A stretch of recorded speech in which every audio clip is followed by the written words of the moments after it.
Let's say you're walking down a typical street in your Oregon hometown, manning your own business, when, bam, out of nowhere, this guy wants your wallet. What do? You run, of course, and leave your stuff behind. But you don't have to worry about incidents like this in the Oregon cities we're about to mention. The goal today is to analyze the safest cities in Oregon to live. How do we do it? Well, we looked at the last 3 years of FBI reporting data for cities over 10,000 residents. Then we broke the numbers down into your statistical chances of being the victim of a violent or property crime. You might be surprised by the results. So feel free to walk around safely at night as we bring you Oregon's safest cities.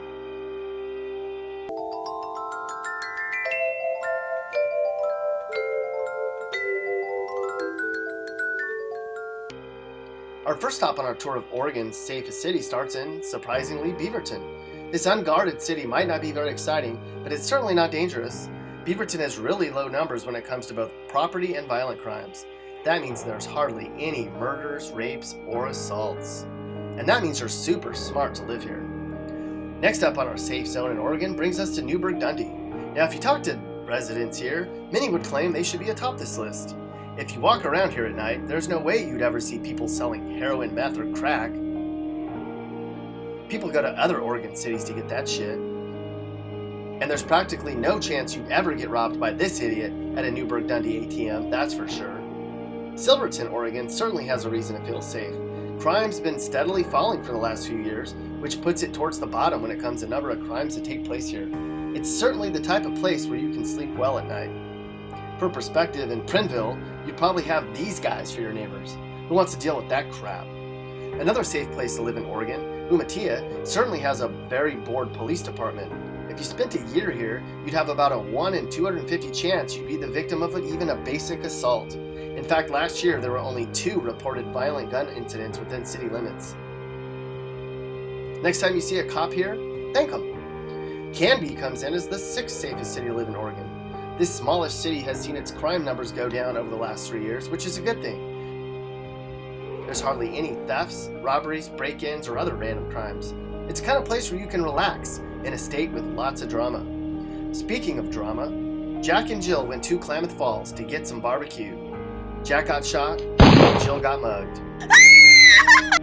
Take the highway away from the danger zone. Welcome to Sandy, the 5th safest city to live in Oregon.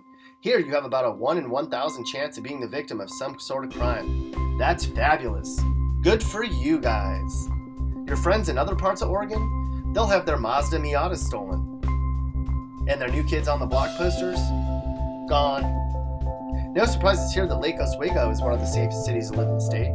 Sure, Lake Oswego can be a really boring place, but at least when you turn on the TV here, the leading story is about a cat that's stuck up in a tree. Where's the 3rd safest city to live in Oregon? That would be the city of Sherwood. The number of both violent and property crimes is just about as low as you can get for a state this big. When you're in Sherwood, it isn't these type of guys who follow you out to the car. No, it's these type of guys. If you want to see a real safe and sound place, head on over to Brookings. Statistically, there's hardly any incidents of crime in this little nook of the state. Good for them. It's likely a group effort keeping this place so safe. You have about a 1 in 2,500 chance of someone committing a crime against you in Brookings. That's crazy low. It's probably the high home prices that are keeping bozos like this out of the place. And where's the safest city to live in the entire state of Oregon? That would be Junction City by a mile. Is that a shock? Statistically, the number of crimes that happen in Junction City is almost off the charts low. Like, nothing ever happens here except peace and quiet low. Is it boring? Perhaps, but can you leave your door unlocked at night? You bet. If you live in Junction City or any of the other Oregon cities we mentioned, you live in a really safe place. And if you live in a dangerous place in Oregon, well, maybe it's time you get the hell out of there.